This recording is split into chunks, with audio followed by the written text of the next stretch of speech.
After reviewing the film, I don't feel a whole lot different than I did after the game. We did a lot of really good things, in this game, made a lot of explosive plays offensively, did a good job of creating balance, run and pass. Defensively, we played really well, for the first, couple quarters of the game. But really, we lost our intensity in the third quarter. Had a disastrous third quarter relative to statistics, relative to errors in the kicking game, relative to field position, time of possession, whatever you want to talk about. But have to give the team a lot of credit for gaining the resiliency to, come back and play really well in the fourth quarter, which was, really the difference in the game. So a lot of lessons to be learned here, and hopefully our players will learn that I think we had the right mindset playing on the road. We started out the game really, really well.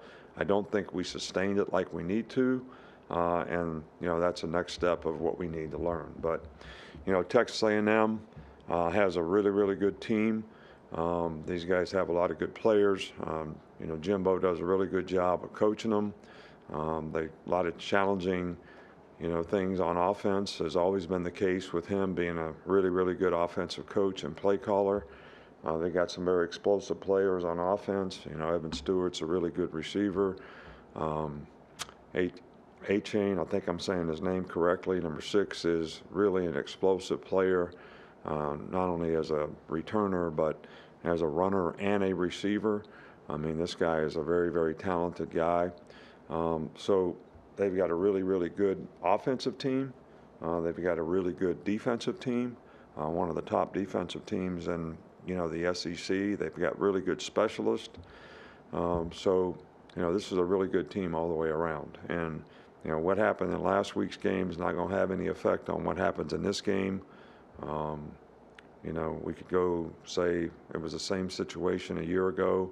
They're going to play really well against us, and we got to be ready to play our best, as a team to be able to take advantage of it. I know you're interested in the injury situation. Really, there's no updates on Bryce. He's got a little bit of a shoulder injury. It's not a long-term, type injury. He's going to be day-to-day when he can get back to, throwing. And we'll just have to evaluate it day-to-day. So I can't tell you if that's going to be today, tomorrow, or the next day. Brian Branch should not going to practice today, but should be okay after today. Justin Boygby is he's got a neck injury that we're having specialists look at to make sure we manage correctly, and we're not going to allow him to play until we can, get the exact most expert plan of action for him and his future. I wanted to follow up with you on something you mentioned in the post game on Saturday about Kool-Aid going in kind of as an emergency start. What kind of a growth experience can that be for him? And also from a coaching standpoint, now that he's had that live exposure, does it make sense to give him some basic training in case the need comes up again? Yeah, well, we trained him, and I guess I wasn't totally specific or wasn't trying to be dishonest, but we trained him in fall camp. To be able to do this, so it wasn't like he's never done it before. We just hadn't practiced him because we thought we had 3 capable stars. Jaquez Robinson, not being available for the game because of an injury, left us 2, and both of them went down in the game. So, yeah, well, if we have 3, I'm fine with that. But if we need to, we will train him some at that position. Kool-Aid's a really bright guy. He's very smart. He understands football. So it's not really hard. He's not one of those guys that need a whole bunch of reps to be able to play a different position, because he has a pretty good understanding of the concept. And but we will. We'll go on the left, Michael. It's one thing to know you're one snap away from entering the game as a starting quarterback, but how do you think that Jalen handled that transition from going from the bench to the game? Well, we try to put him in other games so he gets the opportunity to play, so it's not the first time he ever goes in a game. But hopefully that's what you try to do is prepare guys so when they get an opportunity, they're ready to play. That's why you try to get guys really good game experience. So if they have to play, they feel more comfortable going into the game. But you'll have to ask him how he felt. I can't answer that question. I just know as a coach what we try to do to prepare him so that they feel like at least psychologically they're in the right place to go out there and read things and make the right choices and decisions. It's why we practice. It's why we give guys experience. And we've been fortunate that, Jalen got a pretty good bit of experience, in these first few games. Back here in the room, Charlie. After the game, you talked about the blocking being good on those long runs in the fourth quarter, but what do you think of the offensive line's performance as a whole on the road? Yeah, well, they did a good job in this game especially. I think this was the best game we've played. I think they've shown improvement every week. I think that's important. I think that, you're talking about a team that had 15 sacks, going into the game, led the league in sacks. And they say they got one sack. I guess it must have been on Bryce's scramble. He must have lost a half an inch or something on that play. But I thought they did a great job in pass protection, too, against some pretty good pass rushers and a pretty good pressure scheme. A&M's starting quarterback also had a bit of an injury in their last game. How do you prepare as a defense when you're not sure who the quarterback is going to be throughout the week? Well, I mean, we've seen a little bit of both guys. We don't really know what the circumstances of the situation, but we have to prepare for both guys. I mean, we do this a lot, especially when the skill set of the two guys is a little bit different. We have no way of knowing if 13 plays, if they're going to do something different with him. We just have to prepare for what we know they've done in the past and be ready to adjust in a game if there's something different. Right middle with Kirk. Yes, Coach. I was wondering, it seems like all good teams at some point in the season have a really tough game. And even if you win it, do you get something out of that, an intangible later on, or is there any record of that, I guess, that you would say you do or don't? Well, I would say that, we've only had, 2 teams around here in 15 years that have gone undefeated. That didn't mean that the teams that lost a game necessarily didn't have, in some cases, the same amount of success as the other. All right, the question is do you need to lose a game to learn? Do you need to lose a game to get it right? Do you need to lose a game to say it's important to practice the right way, do things the right way, take care of myself the right way? The middle of the season is not the time to think about getting rest. You rest at the end of the season. All right, the season is a grind. Practice is a grind. Preparation is a grind, mentally and physically on players. But you got to make a choice. Are you going to grind through that and continue, or can you learn from the lessons when you win as well as when you lose? Or do you have to lose to learn the lessons? And I think that's a dynamic that every team has to prove that they can continue to do these things over the course of the season. Back left with Nick. You had mentioned on Saturday that Bryce had a few types of these injuries before. How did you guys kind of handle that in the past?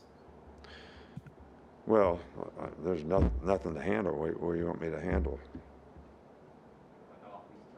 I mean, only thing I would tell Bryce is don't put yourself in a bad position. He could have thrown the ball away before, and he could have just let the guy tackle him. In either case, he probably wouldn't have an issue. All right, but putting himself in the awkward position of trying to throw the ball on his way down and then, landing the way he did, just try to avoid those kind of circumstances and situations for any injury. But again, that's just it's not a criticism, it's a teaching moment that players have to learn. And the thing about great competitors, and Bryce is a great competitor, is they always want to make a play. They're going to go to the last nth degree to make a play.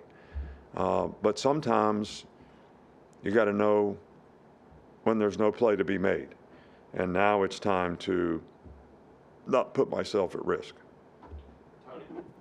You've talked about Jalen Merrill's unique skill set. Just given that, is there a thought of maybe putting a package together for him regardless of Bryce's injury status? We already have one. So Okay, we got three. you want us to put a new one together now just because he might play, or use the old one? I mean, we can do either one. I mean, I'll go talk to the offensive coaches and see. Use that more often then? Again, I don't talk to Jimbo on a regular basis, but I'll call him and tell him right after the conference if you want me to. I mean, you guys think I'm going to tell you what we're going to do with our offense and our team? You might as well make it up. I saw today where there's headlines in the paper that, I'm going to keep it a secret what we're going to do with Bryce.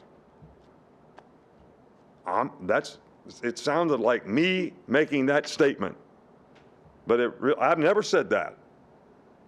But it was there in black and white. So you can make up whatever you want to make up. Look at somebody else's running quarterback and say they should put these plays in. I think that'd be a better way to do it. Three quick ones in the back. We'll start with Taylor. Hey, Coach.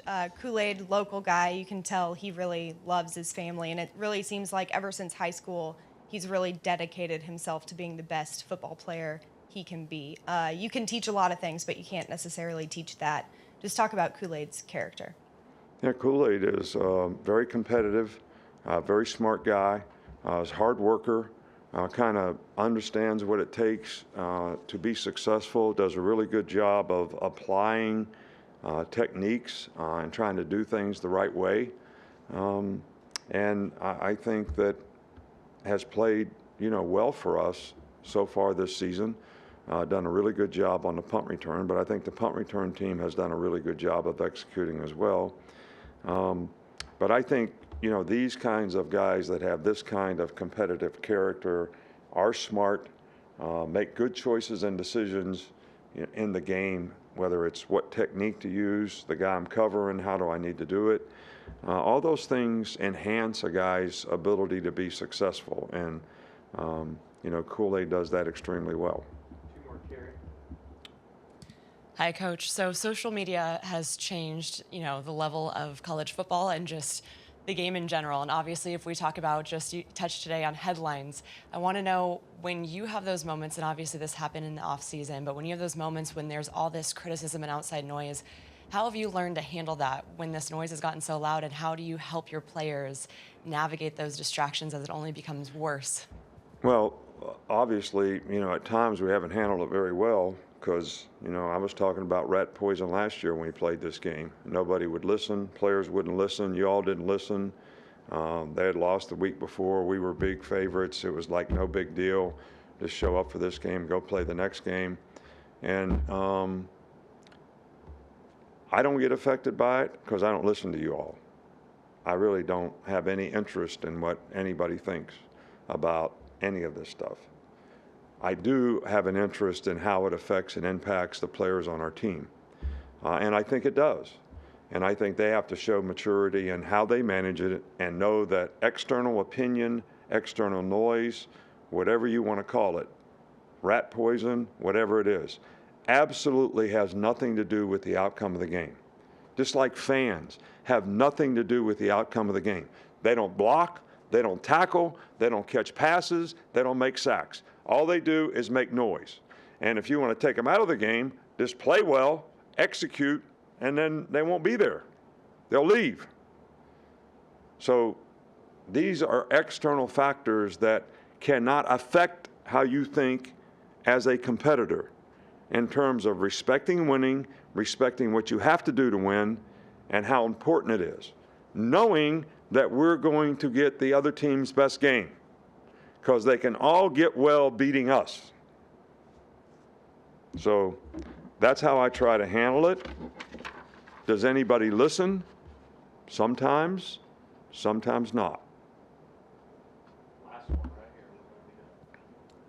Just on one of Jameer's long touchdown runs yesterday or Saturday, they were blocking to the right, and then a cutback lane opened up. How would you say that blocking, or can you describe how that blocking sets it up to where he's able to see a cutback lane and go and burst through it and go and score a long touchdown? Well, I think that's a sign of a really good running back is you help the offensive line by how you stretch the play, press the hole, whatever it is, so that you lead them to their blocks.